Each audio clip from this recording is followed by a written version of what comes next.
अगर दोस्तों दुश्मन की डिफेंस कैपेबिलिटीज की बात आती है तो उसमें मिसाइलों का नाम सबसे पहले आता है और आज का ज़माना दोस्तों मिसाइलों का ज़माना है।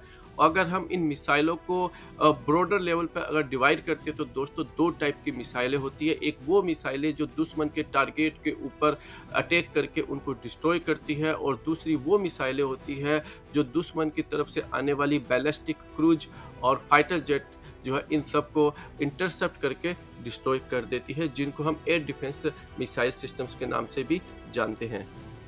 आज के इस वीडियो में दोस्तों हम एयर डिफेंस सिस्टम्स वाली मिसाइलों की बात करेंगे और आपको ये बताएंगे कि कैसे भारत आने वाले कुछ सालों के अंदर एयर डिफेंस के अंदर एक पावर हाउस बनने वाला है। इस वीडियो को दोस्तों आप लास्ट तक जरूर देखिएगा और उससे पहले ये रिक्वेस्ट है कि आप हमारे चैनल को सब्सक्राइब कीजिए, क्योंकि बहुत सारे हमारे फ्रेंड्स हमारे चैनल को देखते हैं लेकिन सब्सक्राइब नहीं करते हैं। इसलिए आपसे रिक्वेस्ट है कि आप हमारे चैनल को सब्सक्राइब कीजिए। इसके लिए आपको कोई पैसा भी नहीं देना है और हमारे वीडियो को लाइक और शेयर करना भी मत भूलिएगा। दोस्तों भारत ने अपनी शॉर्ट रेंज से लेकर लॉन्ग रेंज तक के काफ़ी सारे मिसाइल डिफेंस सिस्टम्स को डिप्लॉय कर रखा है।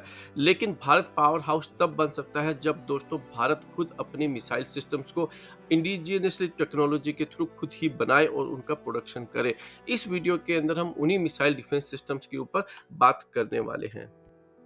दोस्तों बैलिस्टिक मिसाइल डिफेंस सिस्टम्स के लिए भारत 2 मिसाइल सिस्टम्स है जिनके ऊपर काम कर रहा है। इनको काफ़ी हद तक डिप्लॉय भी कर चुका है और इनको फाइन ट्यून भी करता जा रहा है। उनमें से एक है पृथ्वी एयर डिफेंस सिस्टम दोस्तों, जो एक्सो एटमॉस्फेयर यानी कि एटमॉस्फेयर के बाहर हमारा जो वायुमंडल है उसके बाहर जाकर अगर बैलिस्टिक मिसाइल को इंटरसेप्ट करके डिस्ट्रॉय करता है। और दूसरा है विद इन हमारा जो एटमॉस्फेयर है वहाँ तक जो है इस मिसाइल डिफेंस सिस्टम्स का यूज करके दुश्मन की मिसाइलों को डिस्ट्रॉय किया जाता है।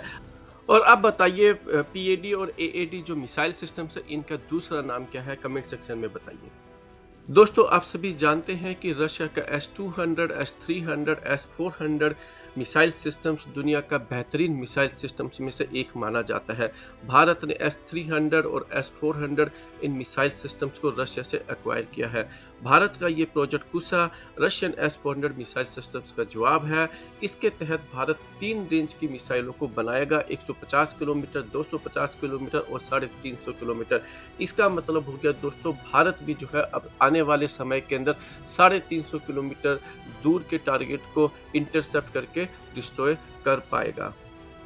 ये मिसाइल सिस्टम दोस्तों cruise missile, stealth fighter jet, drones और अवाक्स जो कि 350 किलोमीटर दूर रहकर ऑपरेट करते हैं, इन सबको एक साथ डिस्ट्रॉय कर पाएगा। तो ये जो प्रोजेक्ट कुसा है दोस्तों भारत के एयर डिफेंस सिस्टम्स के अंदर एक मील का पत्थर साबित होने वाला है और भारत जो है उसके पास में बहुत ही कैपेबल मिसाइल सिस्टम्स उसकी आर्सेनल में हो जाएगा। और अब दोस्तों medium range air defence systems के बारे में बात करते हैं। इसके तहत भारत के पास में 2 टाइप की मिसाइलें हैं। एक बराक 8 है जिसके अंदर बेसिकली बराक 1 और Barak extended range missile systems आते हैं। ये 150 किलोमीटर रेंज तक की एयर डिफेंस प्रोवाइड करते हैं। ये इजराइल के साथ में इंडिया ने एक जॉइंट वेंचर के तहत बनाया है। और जो दूसरा आकाश एनजी सिस्टम है दोस्तों, ये 70 किलोमीटर तक जो है एयर डिफेंस प्रोवाइड करता है। ये भारत का इंडिजिनियसली डेवलप्ड आकाश जो शॉर्ट रेंज मिसाइल सिस्टम्स है उसका एक्सटेंडेड वर्जन है।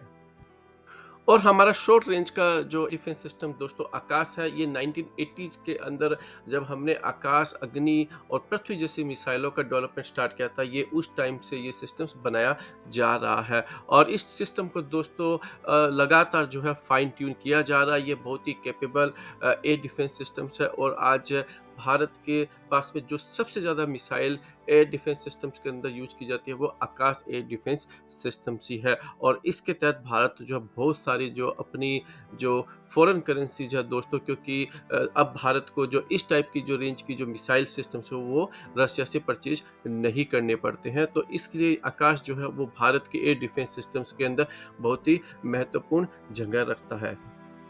दोस्तों 25 से 30 साल पहले भारत जैसी कंट्री को ये कहा जाता था कि एयर डिफेंस सिस्टम्स के अंदर पैसा लगाना समझदारी नहीं है, क्योंकि दुश्मन की जो मिसाइलें होती है वो 1 सेकंड के अंदर 10-10 किलोमीटर तक ट्रैवल करती है और ऐसी मिसाइल सिस्टम्स को इंटरसेप्ट करके डिस्ट्रॉय करना बहुत ही इम्पॉसिबल है। इवन दोस्तों 25 से 30 साल पहले तक अमेरिका और रशिया जैसे मिसाइल सिस्टम्स थे, वो भी इतने फाइन ट्यून या इतने कैपेबल नहीं थे। लेकिन दोस्तों इजराइल और ईरान के कन्फ्लिक्ट में और रशिया और यूक्रेन के कन्फ्लिक्ट ने ये बता दिया है कि ये मिसाइल सिस्टम्स अब बहुत ही capable missile systems worldwide बन चुके हैं।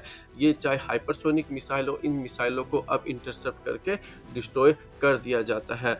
और जिस तरीके से दोस्तों पूरी दुनिया मिसाइलों का एक बड़ा ज़ख़ीरा अपने इन्वेंट्री के अंदर इंक्लूड करती जा रही है, इसलिए ज़रूरी हो जाता है कि भारत जैसी कंट्री के पास में अपना खुद का एक बहुत ही रिलायबल एयर डिफेंस सिस्टम्स हो। और आज के इस वीडियो में दोस्तों इतना ही। हम आशा करते हैं कि आपको ये वीडियो अच्छा लगा होगा। अपनी ओपिनियन कमेंट सेक्शन में ज़रूर बताइए और हमारे चैनल को आप सब्सक्राइब कीजिए।